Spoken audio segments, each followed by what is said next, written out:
नारायण नारायण नारायण बोल चेतन नारायण बोल। नारायण नारायण नारायण बोल चेतन नारायण बोल। नारायण बोल न लाई नारायण बोल न लाई साही दई नमो।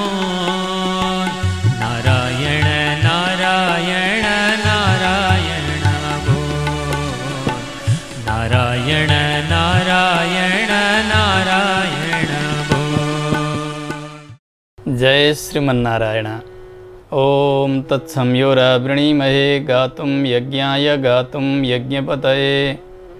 दैवी स्वस्तिरस्तु नः स्वस्तिर्मानुषेभ्यः ऊर्ध्वं जिगातु भेषजम्।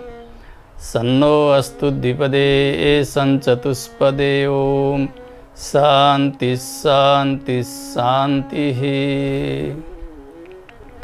लक्ष्मीनाथ समारंभां नाथयामुनमध्यमाम् अस्मदाचार्यपर्यन्तां वन्दे गुरुपरम्पराम्। मौद्गल्यवंशं सुलभं सुशीलं रामानुजार्यस्य मताश्रयन्तं। श्रीमत्सुखाचार्यकृपैकभाजं श्रीदेवकीनन्दनवरेयमीडे। सर्वमङ्गलमाङ्गल्यं सर्वोपद्रवनाशनं वन्दे रामानुजार्यस्य नित्यं पादाम्बुजद्वयम्। तत्त्वेन यश्चिदचिदीश्वर तत्स्वभाव भोगापवर्गतदुपायगतिरुदारः। सन्दर्शयन्निरमिमीतपुराणरत्नं तस्मै नमो मुनिवराय पराशराय। मेघश्यामं पीतकौशेयवासं श्रीवत्साङ्कं कौस्तुभोदभासिताङ्गं। पुण्योपेतं पुण्डरीकायताक्षं विष्णुं वन्दे सर्वलोकैकनाथम्। हरिनारायण दुरितनिवारण परमानंद परमपुरुषोत्तम। भक्तजनप्रिय पंकजलोचन नारायण तव दासोऽहम्। श्री नारायण तव दासोऽहम्। अखिल हेय प्रत्यनीक कल्याणैकतान श्वेतर समस्त वस्तु विलक्षण अनंत ज्ञानानंदैक स्वरूप परात्पर परब्रह्म परमेश्वर भगवान श्री हरि को पारम्य बताउने शास्त्र श्री विष्णु पुराण, जसको क्रमबद्ध स्वाध्याय गर्दै हामी आजका श्रृङ्खलासम्म आइपुगेका छौँ। श्री विष्णु पुराणमा वक्ता हुनुहुन्छ पराशर महर्षि, श्रोता हुनुहुन्छ मैत्रेय ऋषि। आचार्यमा हुनुपर्ने समस्त गुणहरू पराशर महर्षिमा रहेका छन्। शिष्यमा हुनुपर्ने समस्त लक्षणहरू मैत्रेय ऋषिमा। उहाँहरूको दिव्य संवाद जसले लोकको उपकार गरेको छ, जसलाई पुराण रत्न भनी सम्मान दिनुभएको छ पूर्वाचार्यहरूले, हामी सुन्दै थियौँ गएका श्रृङ्खलामा। जब भगवान वर्षायाममा अनेक लीलाहरू गर्नुहुन्छ, भगवान कहिले गाई चराउँदा चराउँदै, कहिले विहार गर्दा गर्दै, लीला लीलामै भगवानले अनेकन असुरहरूलाई समाप्त पार्दै जानुभएको छ। अब त शरद ऋतु प्रारम्भ हुन लागेको छ। सर्वत्र मङ्गल भयो, मेघ पनि शान्त भएका छन्, आकाश सफा भएको छ, नदी पनि स्वच्छ बनेका छन्। कुनै एक यज्ञको तयारी जस्तो गरिकन सारा गोप गोपीहरू कोही तयारी गरिरहनु भएको छ। भगवान सबै कुरा जान्नुहुन्थ्यो, तर पनि पिता नन्द अनि अरू पनि वृद्ध गोपहरूलाई सम्बोधन गरेर सोध्नुभयो भगवानले, आज कोयम सक्रमखो नाम येन भो हर्ष आगतः। प्राहतं नन्दगोपश्च पृच्छन्तमति सादरम्। पिता, यहाँ मैले देखिरहेको छु कोही यज्ञको तयारी भइरहेको छ। कसैले भन्दै हुनुहुन्छ इन्द्र यज्ञ हो यो, त्यसको तयारी हो। त्यो इन्द्र यज्ञ भनेको के हो जुन यज्ञका कारण यति ठुलो हर्ष यहाँ भइरहेको छ, उत्सव चलिरहेको छ? के को तयारी हो? यो गर्नाले के हुन्छ मलाई बताइदिनु। नन्द बाबाले भन्नुभयो लाला सुन, जो मेघ देखिन्छन् आकाशमा ती सारा मेघहरू कसैका अधीनमा चल्दछन्। मेघका स्वामी बनेका देवराज इन्द्र हुनुहुन्छ। उहाँले आज्ञा गरिसकेपछि समय समयमा मेघले वर्षा गर्दछन्। जब वर्षा हुन्छ घाँसपात वन सबै हरियाली युक्त हुन्छन्, अन्न पनि प्रशस्त हुन्छ। गाईलाई भैँसीलाई चाहिने जलको पनि पर्याप्तता रहन्छ। यी सारा प्राणीहरू बाँच्दछन् अनि यिनीहरूका आधारमा हामी पनि बाँच्दछौँ। जललाई जीवन भनेर बताइएको छ। जीवनम भुवनम वनम। अरू अन्नादि केही दिनसम्म खान पाइएन भने पनि व्यक्ति बाँच्न सक्दछ, परन्तु पानी मिलेन केही दिन भने उसको प्राणै जान्छ। यसोस्ले पानीको नाम हो जीवन। सबैको आधार बनेको त्यो जल पर्याप्त रूपले मेघ देवताले वर्षा गर्दछन् स्वामी इन्द्रका आज्ञाले गर्दा। यसोस्ले हामी वनवासीहरू जो गाई हेरेर भैँसी हेरेर उनीहरूबाट भएका दुध दहीबाट जीवनयापन गर्दछौँ, कृषि गर्दछौँ। हामी सबैलाई जीवनमा जलको अत्यधिक आवश्यकता रहन्छ। गव्य समृद्धि दही दूध इत्यादि खूब बढाउनु पर्नेछ भने जल नै चाहिन्छ। घाँस बढ्न पर्दछ। यी लहराहरू वनका यी लहरा लता यी सबै बढे भने मात्रै गाईहरू अगाउँछन् अनि दूध दिन्छन्। ना सस्या ना तृणा भूमिर न बुभुक्षार्दितो जनः दृश्यते यत् दृश्यन्ते वृष्टिमन्तो बलाहकाः। आकाशमा देखिएका ती मेघहरूले पर्याप्त वर्षा गरे भूमिमा भने कहिल्यै पनि घाँसको अभाव हुँदैन, अन्नको अभाव हुँदैन, पिउने जलको अभाव हुँदैन। त्यति भइसकेपछि यहाँका प्राणीहरू कहिले भोकै रहँदैन। उपकार त मेघले गरेका छन्। मेघका स्वामी बनेका इन्द्रदेव उहाँले गर्नुभएको छ। यस उसले हाम्रो कर्तव्य हुन्छ इन्द्रदेवलाई प्रसन्न राख्ने। कन्हैया हामी प्रत्येक वर्ष यसै गरिकन इन्द्रको पूजा गर्दछौँ यज्ञद्वारा। उहाँ प्रसन्न हुनुहुन्छ, पर्याप्त वर्षा हुन्छ, हाम्रो जीवन चलेको छ। यस वर्ष पनि हामीले त्यसकै तयारी गरिरहेका छौँ। यज्ञद्वारा देवराज इन्द्रको पूजा भयो। त्यो पूजाले प्रसन्न भएका इन्द्रले हामीलाई पर्याप्त फल पनि प्रदान गर्नुहुन्छ। यसरी पिताजीका मुखबाट जब भगवानले सुन्नुभयो, पराशर महर्षि बताउनुहुन्छ मैत्रेय, त्यस पछाडि भगवानले विचार गर्नुभयो यो देवराज इन्द्रलाई अलिकति कुपित गर्न पर्यो। यिनको अत्यधिक मान बढेछ। यसबाट उनी अभिमानी भए। यिनले आफूलाई नै स्वामी माने, ईश्वर माने। यिनको घमण्डलाई केही न केही कम गर्नुपर्छ।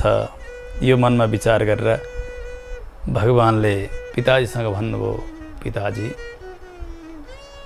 हामी त कृषि कर्म गर्नेवाला पनि होइनौँ, व्यापार गर्नेवाला पनि होइनौँ। हामी त केवल गाई पाल्नेवाला मात्र हौँ। कृषि गर्नका निमित्त एकै ठाउँ बसिरहनुपर्छ अनि समयमा जोत्नुपर्छ, बाली लगाउनुपर्छ, उठाउनुपर्छ। हामी त त्यसो गर्दैनौँ। गाई लिएर जान्छौँ, काहीँ बस्छौँ, फेरि त्यहाँबाट अगाडि हिँड्छौँ। चक्रचारी भनेर बताइन्छ। चक्र भनेको त्यो गाडाको पैया। त्यो गाडा चलेर त्यसमा सामान लादेर कहीँ जाने, त्यहीँ बस्ने, उहीँ खाने, फेरि अर्का ठाउँ सर्ने, यसो गर्नेलाई चक्रचारी भनिन्छ। भगवानले भन्नुभयो हामी त चक्रचारी हौँ। पहिले गोकुलमा थियौँ, अहिले यहाँ वृन्दावनमा आयौँ, यहाँ पानी भएन, घाँस भएन, अन्न भएन त के भयो? फेरि हामी जहाँ छ त्यहाँ जान्छौँ। इन्द्रको पूजा गरेर के लाभ छ हामीलाई? यसोस्ले हामी व्यापारी पनि त होइनौँ नि। हामीले के व्यापार गरेका छौँ र? जहाँ जान्छौँ त्यहाँ पर्याप्त अन्न, जल, घाँस मिलेको हुन्छ। गाईले दुध दिन्छन्, भैँसीले दुध दिन्छन्, त्यसको विनिमय मात्र हामीले गरेको हो, अरू कुनै व्यापार त हामीले गरेका छैनौँ। त्यसो हुनाले इन्द्रको पूजाको आवश्यकता देख्दिनँ मैले। हामी त वनमा गाई जसरी चर्छन् त्यसै गरी वनमा विहार गर्नेवाला हामी वनचरा हौँ। पिताजी, इन्द्रको पूजाको के आवश्यकता छ र? शास्त्रले 4 प्रकारका विद्यालाई बताउनु भएको छ। एक आन्वीक्षिकी, अर्को त्रयी, अर्को विद्या दण्डनीति, त्यसै गरी अर्को एक विद्या जसलाई वार्ता भनेर बताइन्छ। आन्वीक्षिकी भनेको तर्कशास्त्र, न्यायशास्त्र जसलाई भनिन्छ। तत्त्वको निरूपण तर्कद्वारा गरिन्छ। हो त्यस्तो शास्त्र एउटा भयो। अर्को त्रयी भनेको कर्मकाण्ड। वेदमा ज्ञानकाण्ड एउटा, कर्मकाण्ड अर्को। पूर्व भागलाई कर्मकाण्ड भनेर बताइन्छ। हो त्यो कर्मकाण्ड पनि एक विद्या हो। यसै गरी दण्डनीति जसलाई राजनीति भनिन्छ, जसद्वारा समाजको व्यवस्थापन हुन्छ, राष्ट्रको व्यवस्था चल्दछ। हो त्यस्तो राजनीति पनि एउटा विद्या। अनि अर्को वार्ता जसलाई वाणिज्य भनिन्छ, व्यापार भनिन्छ। यी 4 प्रकारका विद्याहरू हुन्छन्। यी अरू 3को त हामीलाई कोही कामै छैन, किनभने तर्कशास्त्र हामी जान्दैनौँ। उसै गरी कर्मकाण्ड हाम्रो विषय होइन, राजनीति पनि हाम्रो विषय होइन। हे पिताजी, केवल वार्तामा पनि कस्तो विभाग छ त्यो सुन्नुहोस्। वार्ता नाम गरेको विद्या जसभित्र एउटा कृषि कर्म पर्दछ। जोत्ने, खन्ने, अन्न बाली लगाउने, उठाउने। अर्को एउटा वाणिज्य हुन्छ जसलाई व्यापार भनिन्छ। अनि अर्को हुन्छ पशुपालन। यी 3 हुन्छन्। यी 3 वृत्तिहरूको आश्रय त्यो वार्ता विद्या हो। कसरी गर्नुपर्छ भनेर त्यस विद्यामा बताइएको हुन्छ। उसै गरी चल्दा मात्रै व्यक्तिले फल प्राप्त गर्दछ, जीवन सफल रहन्छ उसको। वार्ताका यी 3 भेदहरूमध्ये पनि कृषि कर्म किसानहरूका लागि, उनीहरू समयमा जोत्छन्, बीज लगाउँछन्, हेरचाह गर्छन्, उठाउँछन्, फेरि बीज संरक्षित गरेर राख्दछन्, फेरि अर्को पटक त्यो बीज वपन गर्दछन्। त्यस्तै वाणिज्य यो व्यापारीहरूका निमित्त हो। उनीहरूले कहीँबाट वस्तुहरू खरिद गरेर लिएर आउँछन्, अलिक कम मूल्यमा, अनि अधिक मूल्यमा बिक्री गर्छन् र आफ्नो जीवनयापन गर्दछन् उनीहरूले। उसै गरी गौपालन, यो भने हामी जस्ता जङ्गलीका लागि ठिक हो। यसमा कुनै प्रकारको लगानी पनि छैन, अनि यसबाट कुनै घाटा पनि त छैन नि। गाई चर्छन् वनमा, उनीहरूका लागि अरू कुनै चिन्ता गर्नु परेको छैन। उनीहरूले दिन्छन् दुध, त्यसैबाट हाम्रो जीविका चल्दछ। हामी वार्तामध्येका पनि गोपालन गर्ने त्यस्ता गोपाल हौँ।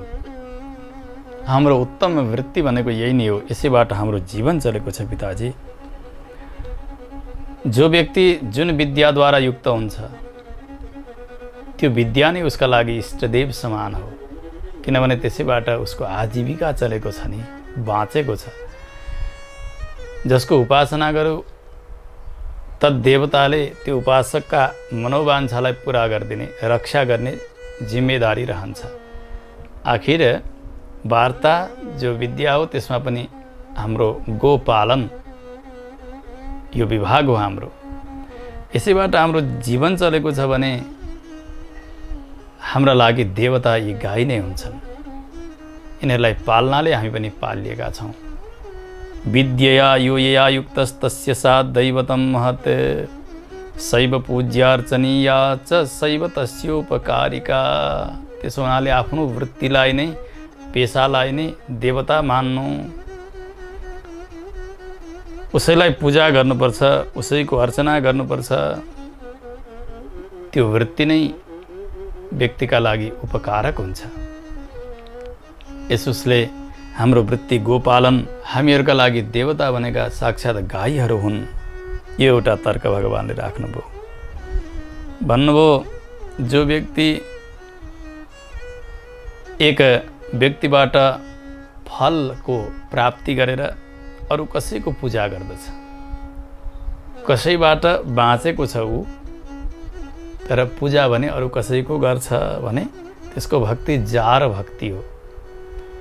पतिले धेरै हेरचाह गरेका छन्, पालेका छन्, पोषेका छन्, खाना लाउन सब दिएका छन्, तर ती पत्नी अरू कुनै परपुरुषको सेवा गर्छिन् भने तिनलाई व्यभिचारिणी भनेर बताइएको छ। जसरी यसै गरी जसबाट व्यक्ति बाँचेको छ त्यो वृत्तिको उपेक्षा गरेर अरू कसैको पूजा गर्नु, यो पनि त्यो पूजा व्यभिचारी पूजा हुन्छ, भक्ति पनि व्यभिचारिणी भक्ति हुन्छ। त्यसो गर्न हुन्न। त्यसरी जसले उपकार गरेका छन् उनलाई त्यागेर अरू कसैको पूजा गर्नेको यहाँ पनि सुख छैन, परलोकमा पनि सुख छैन, मङ्गल हुँदै हुँदैन। यह च प्रेत्य चैवासो न तदाप्नोति शोभनम, कहीँ पनि शान्ति उसले प्राप्त गर्न सक्दैन। त्यसो हुनाले पिताजी सुन्नुहोस्, यो खेत देखिरहेका छन् नि, यसको अन्तिम सीमा जो छ त्यसको सीमामा वन, जति पनि खाली जमिन हामीले यसो ठिक गरेका छौँ, पल्लो छेउमा वन देखिरहनु भएको छ। त्यो वन खोज्दै खोज्दै खोज्दै जाने हो भने, अगाडि अगाडि जाने भने वन गएर पर्वतमा ठोकिएका छन्, गोवर्धन पर्वतमा। अनि त्यो पर्वत नै सबै यो हाम्रो जीविकाको सीमा, परम सीमा। किनभने यो खेतबाट उब्जिएका अन्नद्वारा मात्रै पनि हाम्रो जीविका चलेको छैन। गाईहरू वनमा जान्छन्, त्यो वन पनि पार गरेर यिनीहरू पुगेका छन् पर्वतसम्म। त्यसो हुनाले गोवर्धन पर्वत हाम्रा परम देवता। भगवानले अनेक तर्क दिइरहनु भएको छ। खेती यहाँ नजिकै, त्यहाँबाट वन अलि पर, वनभन्दा पनि पर्वत पर, यहाँका देवता अनि बिचका देवता अनि पर देवता। परमात्मा भनेको त हाम्रो गोवर्धन गिरी। त्यसो हुनाले गिरिराजको सेवा गर्नुपर्छ हामीले। परदेवता प्रसन्न हुनुभयो भने हामीलाई पर्याप्त फल प्रदान गर्नुहुन्छ। कृष्यान्ता प्रथिता सीमा सीमान्तम च पुनर्वनम, वनान्ता गिरय सर्वे ते चास्माकं परागतिः। हाम्रा रक्षक भनेका त पर्वत। यी गाईहरू गएर यमुनाजीमा जलपान गर्दछन्। यमुना पनि हाम्रै देवता। त्यसकारणले गाईको पूजा गर्ने, वनको पूजा गर्ने, यमुनाजीको पूजन गर्ने अनि पर्वतराजको पूजन गर्ने, यसो गर्ने हो भने हाम्रो पूजा सत्पूजा हुन्छ। यसबाट हामीले यहाँ पनि शुभ फल प्राप्त गर्दछौँ। हाम्रो मृत्यु उपरान्त पनि शुभ गति हुन्छ। हामीले त त्यसो पो गर्नुपर्छ त। यस्तो हामीले सुनेका छौँ, शास्त्रमा ज्ञानीहरूले यस्तो चर्चा गर्नुभएको छ। यस वनमा जति पनि पर्वतहरू देखा परेका छन्, ती सम्पूर्ण पर्वतहरू इच्छा अनुसार रूप धारण गर्नेवाला अनि आफूले जस्तो चाहे त्यस्तो रूप धारण गर्ने अनि आफ्ना आफ्ना शिखरमा यसै अनेक प्राणीहरू जति विहार गर्दछन्, विचार गर्दछन्, तिनीहरूलाई पनि मनोवाञ्छा पूर्ति गराइदिने त्यस्ता हुन्थे पहिले। पर्वतहरू, मैनाका आदि गरेका पर्वतहरू उड्ने, यहाँबाट वहाँ जाने, यी सारा चर्चाहरू त शास्त्रमा हामीले सुनेकै छौँ नि। हो त्यस्ता हुन्छन्, बलशाली हुन्छन्, इच्छाअनुसार चल्ने। त्यसो हुनाले यी जति पनि पर्वतहरू हुन् यिनीहरू साक्षात् देवता हुन् नि। शक्ति कहाँ कम छ र यिनीहरूमा, सबै दिन सक्दछन्। हामी पर्वतकै पूजा गरौँ। कसैले वनवासीगण जो हुन्छन् उनीहरूले पर्वतमा कुनै बाधा गर्न थाले, देवता नमानेर विध्वंस गर्न आँटे भने त्यस समयमा पर्वतहरू सिंह आदिको रूप धारण गरेर आएर झम्टिन्छन् र मार्छन्। त्यो पनि पर्वतको एउटा स्वरूप हो, शक्ति हो। त्यसो हुनाले पर्वतको पूजन गर्नुपर्छ हामीले। आजका दिनबाट इन्द्र यज्ञ होइन, गिरी यज्ञ, पर्वत यज्ञ गर्नुपर्छ, गो यज्ञ गर्नुपर्छ, त्यसकै प्रचार गर्नुपर्छ। इन्द्रबाट हामीलाई के मिलेको छ र पिताजी? इन्द्र को हुन् र तिनी? किमस्माकं महेन्द्रेण गावः शैलाश्च देवताः। सम्पूर्ण जीवात्मा आफ्ना कर्मका अधीनमा हुन्छ। कर्मअनुसार उसले सुख प्राप्त गर्दछ, कर्मै अनुसार उसले दुःख प्राप्त गर्दछ। भोग सबै चिज कर्मअनुसार, जन्मन्छ नै कर्मअनुसार, मर्छ नै कर्मअनुसार। इन्द्रले के गर्छन् र? इन्द्र ईश्वर पनि त होइनन् नि। ईश्वरै मान्ने हो भने पनि ईश्वरले पनि उसको साधनालाई हेरेर, प्रयासलाई हेरेर अनि फल दिनुपर्छ। कुनै प्रकारको उसले गरेकै छैन उपाय, उसलाई यत्तिकै फल दिन मिल्दैन। हामी सबै कर्मका अधीनमा छौँ। हाम्रा निमित्त देवता बनेका साक्षात गिरिराज, गोवर्धन, यसै गरी यी गाईहरू, वनका यी वृक्षहरू, यमुनाजी, यी सबै हाम्रा निमित्त देवता। यस उसले जति पनि सामग्रीहरू तयार भएका छन्, ती सबै सामग्रीहरूद्वारा अब हामीले गाई, वन, ब्राह्मण सहित गिरिराजको सेवा गर्नेछौँ। तस्मात् गोवर्धन शैलो भवद्भिर्विविधार्हणैः अर्च्यतां पूज्यताम्। विभिन्न सामग्रीहरूद्वारा गोवर्धन गिरीको पूजा गरियोस्, अर्चना गरियोस्। यो जो मैले भनेको छु यसका विषयमा कुनै विचार गर्ने आवश्यकता छैन। यो शास्त्र सम्मत कुरा मैले बताइरहेको छु। भोज्यन्ताम तेन वै विप्राः। ब्राह्मणहरूलाई पर्याप्त भोजन गराउनुहोस्।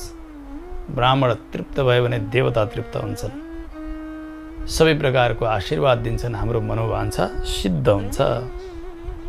हामीले देवताको पूजन गर्ने, हवन गर्ने, ब्राह्मणहरूलाई भोजन गराउने अनि गाईहरूलाई पनि अनेक प्रकारको श्रृङ्गार गराएर, फुलका मालाहरू लगाएर, सिङमा फुल सिउरी दिएर, वस्त्र आदिको श्रृङ्गार गरेर अनि ती गाईहरूलाई अगाडि लगाउने, ब्राह्मणहरूलाई पनि अगाडि लगाउने अनि गिरिराजको 7 परिक्रमा गर्ने। यसो गर्ने हो भने हामी सबैको मङ्गल हुन्छ। अल्पशक्ति भएका इन्द्रको पूजा व्यर्थमा हामीले गरिरहेका छौँ। यसले हाम्रो भक्ति व्यभिचारिणी बनिरहेकी छ। हाम्रो भक्ति जहाँ हुनुपर्ने त्यहाँ नभएर अरूतिर। हामी बाँचेका छौँ एकतर्फबाट कसैको आश्रयले, अनि पूजा भने अरू कसैको गरिरहेका छौँ। पिताजी यसो गर्नुहुन्न। आजका दिनबाट हाम्रो प्रीति गाईमा बढ्नुपर्छ, गोवर्धनमा बढ्नुपर्छ अनि ब्राह्मणहरूमा रहनुपर्छ। यो वनमा हाम्रो निष्ठा र श्रद्धा रहनुपर्छ। यसैमा हाम्रो जीवन छ। भगवानले अत्यन्तै सुन्दर ढङ्गबाट सम्झाउनुभयो। नन्द बाबा, उपनन्द आदि गरेका यी वृद्धहरू सबै हेरे हुन्छ। यति सानो बालक, 7 वर्षको बालकमा यति धेरै मेधा! ओहो! सम्पूर्ण नन्द आदि गरेका ब्रजवासीहरू प्रसन्न भएर साधु साध्वित्यथा ब्रुवन्। अहो कन्हैया, ठिक भन्यौ तिमीले, ठिक भन्यौ। हाम्रो भित्र घैँटामा घाम लाग्यो। यो भित्र खुल्यो भने त्यसो भन्ने चलन छ नि, घैँटामा घाम लाग्यो भन्ने। भित्र उग्रियो, अब चित्त बुझ्यो। सबैले त्यही भने। शोभनम ते मतम वत्स यदे तद् भवतोदितम। तिमीले जे भनेका छौ नि त्यो अत्यन्तै उत्तम मत बताएका छौ, शास्त्र सम्मत कुरा बतायो। ठिक हो। अब हामी त्यही गर्छौँ। गिरी यज्ञ गर्छौँ, पर्वत यज्ञ गर्छौँ। बताऊ त, इन्द्र यज्ञका लागि त हामीलाई विधि विधान सबै थाहा थियो। वर्षौँ वर्ष गर्दै गर्दै आएका हौँ। तर तिम्रो गिरिराजको पूजा गर्नका लागि पूजाका सामग्रीहरू के चाहिन्छन्, के गर्नुपर्छ हामीले? यहाँ त उसरी भगवानले स्पष्टतया बताउनु भएको छैन। पुराणान्तरमा विशद चर्चा छ। श्रीमद् भागवतमै पनि बताउनुहुन्छ। पच्यन्ताम विविधा पाकाः सुपान्ता पायसादयः। दालसम्म बनाउनुहोस्, पायसदेखि सुरु गरेर विभिन्न प्रकारको पकवान तयार गर्नुहोस्। पायस भनेको खिर, खिरमा दाल मिल्दै मिल्दैन। खिर बनाइसकेपछि मालपुवा बनाउनुपर्छ, पुडी बन्नुपर्छ, अनि दाल बनिसकेपछि चामल बन्नुपर्छ। चामल बनिसकेपछि साग सब्जीहरू, अचार, व्यञ्जन सबै चिज चाहिन्छ। भगवानले एकै वचनमा बताउनु भयो, 84 व्यञ्जन 56 भोग जे जानेका छौ सबै पकाओ। ए इन्द्रयाग सम्भाराः तैरयम साध्यताम मख। अरू धेरै चिन्ता गर्न पर्दैन। इन्द्रका लागि भनेर जे सामग्री तपाईँहरूले जुटाउनु भएको छ, जे पाक्दै छन् चुलामा, हो तिनै सामग्रीहरू लिएर जाउँ। मेरो गिरिराज प्रसन्न हुन्छ, कुनै अरू सोच्ने विचार्ने आवश्यकता छैन। तर गिरिराजको पूजन गर्न जाँदा स्नान गरेर जानुपर्छ, श्रृङ्गार गरेर जानुपर्छ। माता पिता सबैले शुद्ध वस्त्र धारण गर्नुहोला। माताजीहरूले साडी लगाउने, पिताजीहरूले कटिवस्त्र धोती लगाउने, अनि गाईहरूको पनि श्रृङ्गार गर्ने, ब्राह्मणहरूको पनि उचित सम्मान गर्ने। अनि जानुपर्छ। जाँदा खाली पेट जान पर्दैन। सुन्दर श्रृङ्गार अनि आफ्ना इष्टदेवको पूजन सकेपछि बालभोग गरेर तगडा भएर जानुपर्छ। भगवानका सेवाका निमित्त भोकै रहनुपर्छ भन्ने छैन। भोकै भएपछि आफ्नो भित्री इच्छा, तीव्रता भने भोजनतर्फ भइरहेको हुन्छ। त्यही तीव्रता भगवानका प्रति हुनुपर्ने हो। भगवानको स्वरूप रूप गुण वैभवमा, भगवानको सेवामा मन लाग्नुपर्ने। मन भने भोजनतर्फ दौडियो भने कसरी भगवानको सेवा हुन सक्छ र? भोकै भजन हुँदैन। भोजन हुनु पर्यो अनि भजन हुन्छ। अब भोजन त्यत्तिकै गर्न पाइँदैन। त्यसो हुनाले विशेष कर्म गर्नु छ भने पहिले आफ्नो नित्य कर्म सम्पन्न गर्ने, भगवानको नित्य सेवा आराधना सम्पन्न गर्ने, अनुकूल बालभोग तयार गरेर भोग लगाउने भगवानलाई। भगवानको तीर्थ लिने र त्यो पवित्र जो बालभोग हो त्यो पनि लिने। जति लिनाले कैंकर्यमा बाधा हुँदैन, सेवामा बाधा हुँदैन। त्यसरी लिने हो भने कुनै प्रकारको अशुद्धि रहँदैन देहमा। यसै आफ्ना निमित्त भनेर पकायो अनि यसै खायो भने त्यसरी खाएर भने गर्न हुँदैन। बालभोग लिएर भने गर्न हुन्छ। चिन्तनमा यति फरक छ। भगवानको सेवा गर्ने, भगवानका निमित्त भोग लगाउने र त्यसबाट बनेको जो प्रसाद हो त्यो प्रसाद मैले लिने भन्ने बुद्धि, यसले शरीरमा अशुद्धि आउँदै आएन, अशक्ति पनि आएन, त्यसबाट दोष भएन। मेरा निमित्त पकाउने, मैले खाने भनियो भने त्यसबाट दोष भयो, फेरि कार्यमा ऊ अपवित्र मानिन्छ। भगवानका निमित्त गर्नुपर्छ।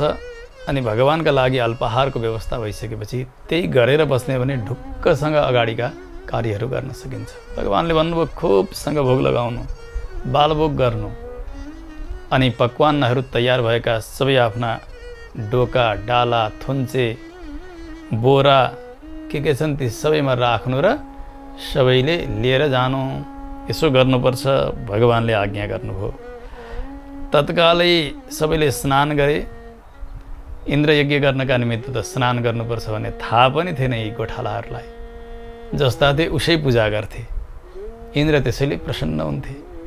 भगवानले सेवाको समुचित व्यवस्था र आचार पनि सिकाउनु भयो। यहाँ स्नान श्रृङ्गार सबै भयो। सन्ध्यावन्दन आफूले जसो जान्दथे, आफ्ना इष्टदेवको पूजन, बालभोग ग्रहण सबै गरिसकेपछि आफ्ना गाडामा अनेक पकवानहरू, दही, दूध, घिउ आदि गरेका सामग्रीहरू सबै सजाएर ब्राह्मणहरूलाई पनि भोजन गराएर ब्राह्मणहरूलाई अगाडि लगाउनु भयो, गाईहरूलाई अगाडि लगाउनु भयो।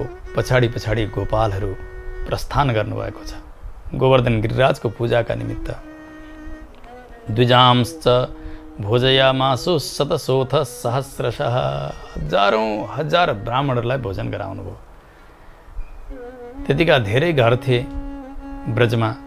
एक एक ब्राह्मणलाई एक एकले भोजन गराउँदा पनि हजारौँ हजारका सङ्ख्यामा भए नि सबै। आफूले सकेको दक्षिणा पनि दिएका छन्। गएर भगवान पूजाको विधि सिकाउनुहुन्छ।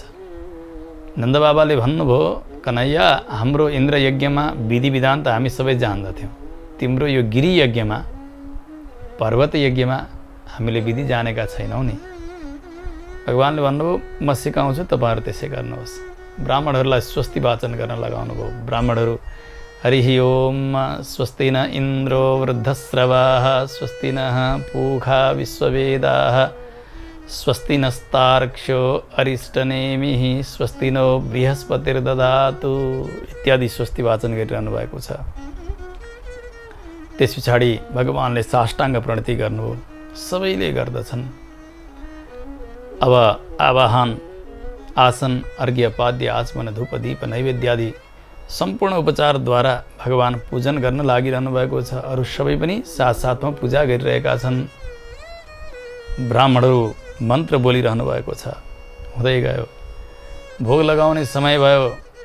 आफ्ना ती भाँडामा लगेका पकवानहरू के थिए र यी गोठालाहरूका साथमा? कोही डाला, ढाकी, थुन्चे, डोका यस्ता सामग्रीहरू थिए। नाङ्लाहरू तिनीहरूमा लगेका पकवानहरू स्वागाडी सार्छन्। गिरिराज त प्रकट हुँदैनन्, खाँदैनन्। नन्द बाबा हैरान हुनुभयो। आज के गरायो कन्हैयाले? हामी गर्ने काम गर्दैछौँ कि नगर्ने काम गर्दैछौँ? गडबड भयो। यहाँ त देवता आउँदै आउँदैन। इन्द्र त स्वर्गबाट आएर हामीले चढाएको सब चिज खाइदिन्थे, लिएर जान्थे। के भयो यो जडको पूजा गरेर हामी कतै बिग्रिएका त छैनौँ? नन्द बाबाले भन्नुभयो कन्हैया खै त तिम्रो देवता केही खाँदैन त। भगवानले विचार गर्नुभयो हो यिनीहरूलाई त विश्वास भएन। अब केही त केही उपाय गर्नु पर्यो। गिरिमूर्धनि कृष्णोपि शैलोहमिति मूर्तिमान बुबुजेन्नम बहुतरम गोपवर्याहृतम द्विज। तत्कालै भगवान एक स्वरूपले पर्वतका टाकुरामा जानुभयो। विशाल शरीर भगवानको बनेको छ। गर्दा मुख गुफा जस्तो भएको छ। श्यामलो वर्ण भगवानको। एक स्वरूपले भगवान यहाँ हुनुहुन्छ, एक स्वरूपले वहाँ हुनुहुन्छ। भगवान सेवा गर्दै गराउँदै हुनुहुन्थ्यो। एकाएक भगवानले माथि आफ्नो स्वरूपलाई देखाउनु भयो। भन्नुभयो हेर्नु पिताजी, हे माता हो, हेर हेर ओ गिरिराज प्रकट भयो, हाम्रो देवता प्रकट भयो, भोग लगाउनुहोस्। सबैले आफ्ना डालामा थुन्चेमा केमा लगेका थिए सब अर्पण गरिरहेका छन्। भगवान माथिबाट शैलोहम म गिरिराज हुँ, म पर्वत हुँ, गोवर्धन हुँ भनिरहनु भएको छ। जति अर्पण गर्छन् त्यो सबै भगवानले भोग लगाउँदै जानुभयो। सकिन लाग्यो। महात्माहरूले यहाँ एउटा भाव बताउनुहुन्छ। भगवानले भन्नुभयो पिता माता यी गोपहरू सबैलाई, हे पिताजी हो सुन्नुहोस्, तपाईँहरूले जति दियो त्यति मेरो गिरिराजले खाइदिन्छ। सबै चढाउने हो भने सबै नै खाइदिने हो। तपाईँहरू भने भोकै हुनु होला है, अलिअलि प्रसाद त राख्नुपर्छ नि, अलिअलि बचाएर राख्नु होला। अलिअलि बचाउँछन्, अरू अर्पण गर्छन्। पालै पालो पालै पालो सेवा चलिरहेको छ, चलिरहेको छ। भगवान आहा आहा गरिकन त्यो लिइरहनु भएको छ। पराशर महर्षि बताउनुहुन्छ मैत्रेय, धन्य हुन् यी वनवासी गोप गोपीहरू। आज साक्षात् जगदीश्वर आफै सेवाका लागि तयार हुनुभएको छ, सेवा लिन पनि तयार हुनुभएको छ। यिनीहरूका हातबाट बनेका यी पकवानहरू भगवान मिठो मानेर खाइरहनु भएको छ। यिनीहरूको भाग्यको सराहना देवताहरूले पनि गरेर सक्दैनन्। कति भाग्यवान यिनीहरू। कोही उत्तम जातिमै जन्मनुपर्छ भगवानमा भक्ति हुनका निमित्त। यो निर्बन्ध कहाँ छ र? दाहिने हात नजान्ने, देब्रे हात नचिन्ने यस्ता गोठाला गोठाल्नीहरू भगवानका कृपाका पात्र बनेका छन्। यिनीहरू यति प्रचुर भक्ति यिनीहरूमा बढेको छ। भगवानमा प्रेम हुनु सबैभन्दा ठुलो कुरा हो। कोही जाति, आचार अथवा कुनै प्रकारको सम्पत्ति यसमा कारण हुन सक्दैन। केवल प्रेम। आज यो वर्षा गरिरहेका छन्। भगवान त्यसलाई स्वीकार गरिरहनु भएको छ। भगवान आफूलाई गोपाल भनाउन चाहनुहुन्थ्यो र त नन्द बाबा कहाँ जानुभयो नि। भगवान ती गाईको महत्त्व बताउन चाहनुहुन्थ्यो, गाईको सेवा गराउन चाहनुहुन्थ्यो। त्यसैले त भगवान जानुभएको हो नि। आज ती सारा चिज भगवान पर्याप्त रूपले यस अवतारमा देखाइरहनु भएको छ। गोपाल जीवन कस्तो हुन्छ। प्रसन्न छन् सबै। यज्ञ सम्पन्न भयो, परिक्रमा भयो। दण्डवत गरिसकेपछि त्यहाँबाट सबैलाई लिएर भगवान पुनः ब्रजको यात्रा गर्न लाग्नुहुन्छ। यता इन्द्रले हेरिरहेका छन् आकाशबाट। खूब धनधानसँग सेवा त भयो गोवर्धन गिरिराजको। यसमा एक व्यक्ति मात्रै कारण छन्, ती हुन् कृष्ण। अभिमानी थिए उस समयमा इन्द्र। त्यो धनमद यति बढेको थियो, यति बढेको थियो। आफ्ना अधीनमा रहेका साम्वर्तक नाम गरेका मेघगणलाई बोलाएर आज्ञा दिन्छन् उनले, हे मेघ सुन सुन, मेरो वचन सुन, म जे भन्छु त्यसै गर्नु, कुनै विचार गर्ने कामै छैन, मेरो आज्ञा पालन गर्नु है तिमीहरूले। मेघ देवताहरू भन्छन्, जो आज्ञा महाराज, आज्ञा होस्। इन्द्रले भन्दै गए, नन्द गोप सुदुर्बुद्धिर गोपैरन्यै सहायवान कृष्णाश्रय बलाद्धमातो मखभङ्ग मची करत। ए आज अरू गोपहरूका साथमा नन्द यति दुर्बुद्धि भएको छ। एउटा बालक कृष्णका बाणीमा लागेर उसले जे भन्यो त्यसैमा लागेर मेरो अपमान गर्यो। आज एउटा जडको पूजा गरिरहेको छ यसले, अघि मेरो यज्ञलाई भङ्ग गर्दै बिचमा। हे मेघ सुन, जो आजीविका जसबाट चलेको छ, वर्षा भएर नै उनीहरूको जीवन चलेको छ, जुन गाईहरू जुन जलका आश्रयमा बाँचेका छन्, गोपहरू बाँचेका छन्, त्यसरी जीवन प्रदान गर्ने मलाई आज उपेक्षा गरिरहेका छन् यिनीहरूले।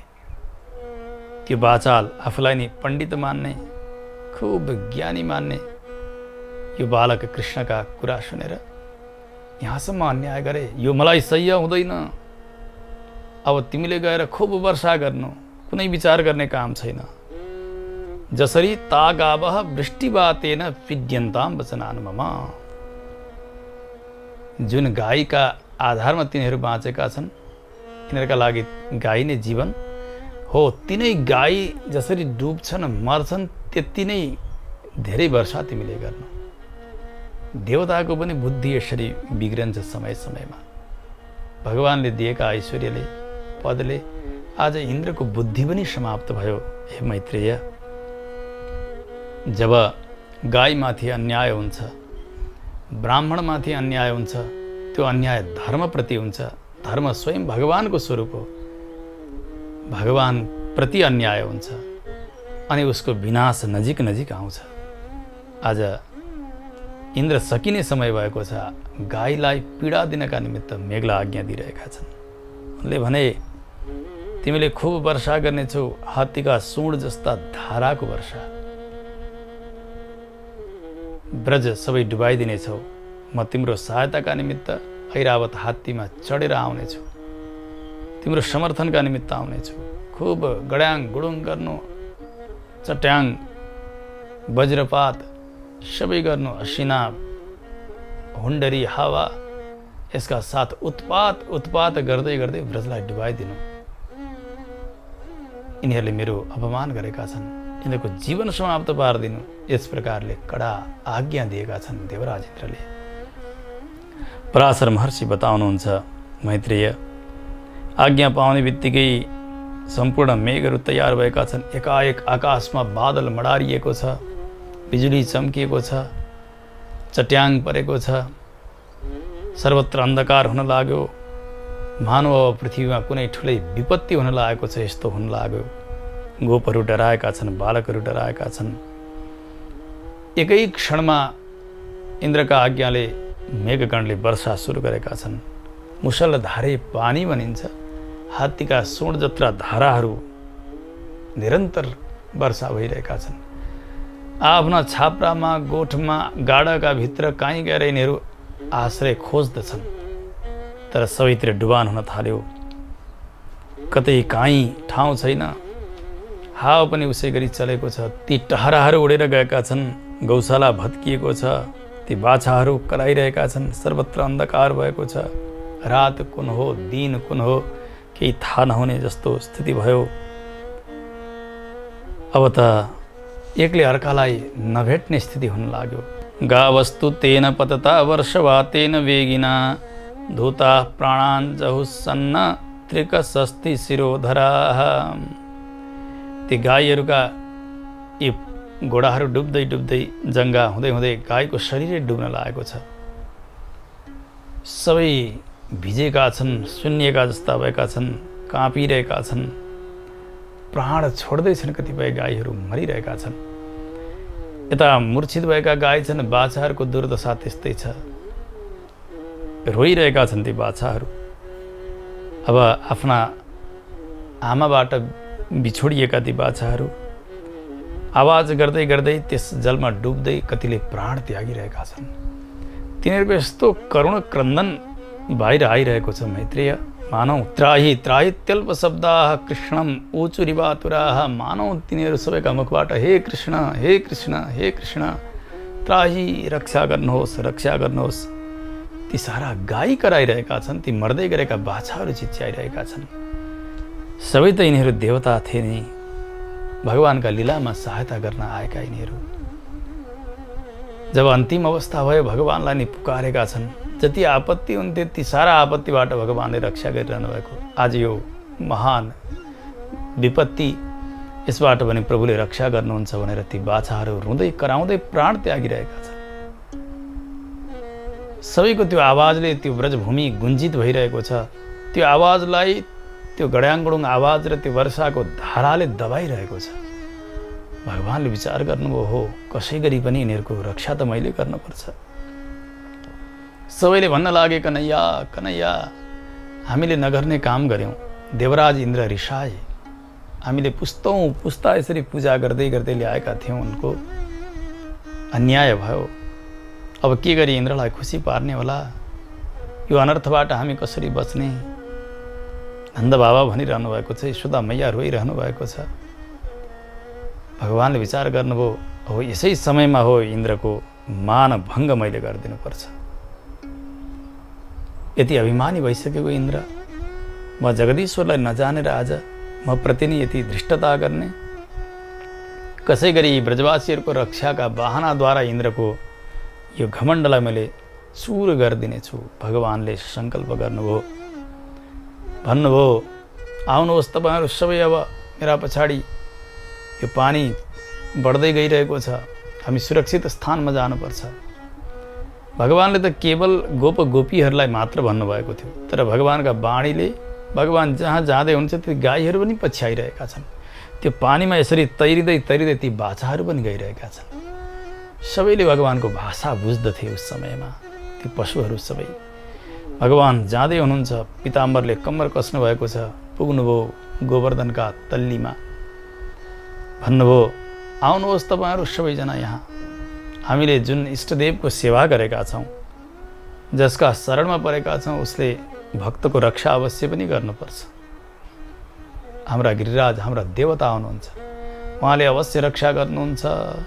सबै हात जोडेका छन्, भिजेका छन्। त्यस्तो स्थितिमा भगवानले खेल खेलमा पिताम्बरले कम्मर कस्नुभयो। हेर्दा हेर्दै जसरी एउटा च्याउलाई यसरी सजिलै तोडेर उठाउन सकिन्छ, भगवानले 7 कोसको त्यो विशाल गिरिराजलाई खेल खेलमा उखाल्नुभयो। उखालेर आफ्नो हातमा एक औँलीमा यसरी छत्र जस्तो बनाएर खडा गर्नुभएको छ। सबैलाई आज्ञा दिनुभयो, आउनुहोस् तपाईँहरू सबै।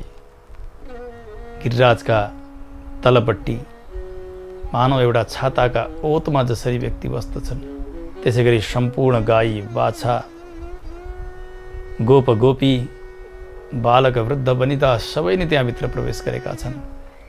यहाँ त यो प्रसङ्ग छैन, परन्तु अन्य अन्य पुराणमा यस्तो कथा आउँछ। अब वर्षा त चलिरहेको थियो, त्यो वर्षाको भेल अब त्यहाँ पनि पस्न लागेको थियो। भगवानले तत्काल शेषजीलाई आज्ञा दिनुहुन्छ। शेषजी यसरी दिवाल जस्तो बनेर वरिपरि घेरो लाग्नुहुन्छ। त्यसरी चारैपट्टिबाट आली लगाइन्छ पानी थुन्नका लागि, उसै गरिकन शेषजी लाग्नु भएको छ। त्यो भेल यहाँभित्र प्रवेश हुन सकेको छैन। 1 दिन होइन, 2 दिन होइन, 7 दिन 7 रात भगवान यसै गरिकन एक हातले विशाल त्यो पर्वत उठाइरहनु भएको छ। अगस्त्य ऋषिलाई आज्ञा दिनुहुन्छ। रामावतारमा भगवानले पर्याप्त पानी पिलाउन सक्नु भएको थिएन अगस्त्यलाई। ऋषि अगस्त्यले त्यो विशाल जल राशिलाई सट्ट पिइदिनुहुन्छ। यो पुराणान्तरमा कथा छ, यहाँ चाहिँ भने यो कथा छैन। परन्तु त्यो जल सुक्यो। अब जलमा कति पनि वृद्धि हुन सकेको छैन, वर्षा चलेको चलै छ। भगवानले सबैको रक्षा गर्नुभएको छ। उत्पाट्यैक करेणैव धारयामास लीलया, एकै हातले उखाल्नुभयो अनि एकै हातको एउटै अङ्गुलीमा त्यो भारी गिरिराजलाई यसरी उठाउनु भएको छ। भगवान उठाइरहनु भएको छ। अब सबैजना सुरक्षित भइरहनु भएको छ। अब भगवानले यो पर्वत कहिलेसम्म उठाउने अनि अगाडि कसरी इन्द्रको मानभङ्ग गर्ने, यावत प्रसङ्ग सुन्नका लागि भने अब बाँकी प्रसङ्ग हामीले आउने श्रृङ्खलामा श्रवण गर्नेछौँ। आज समय पुरा भइसकेको हुनाले वाणीलाई र कथालाई भगवान श्रीकृष्णका चरणमा समर्पण गरिन्छ। जय श्रीमन्नारायण। सधैँभरि यो जिन्दगी खिल्छ, भक्ति गरे सधैँभरि यो जिन्दगी खिल्छ। त्यसैले त शास्त्र भन्छन्, नारायण बोल चेतन नारायण बोल। त्यसैले त शास्त्र भन्छन्, नारायण बोल चेतन नारायण बोल। नारायण बोल्नलाई, नारायण बोल्नलाई चाहिँदैन मोल। नारायण नारायण नारायण बोल, नारायण नारायण नारायण बोल। नारायण नारायण नारायण बोल चेतन नारायण बोल।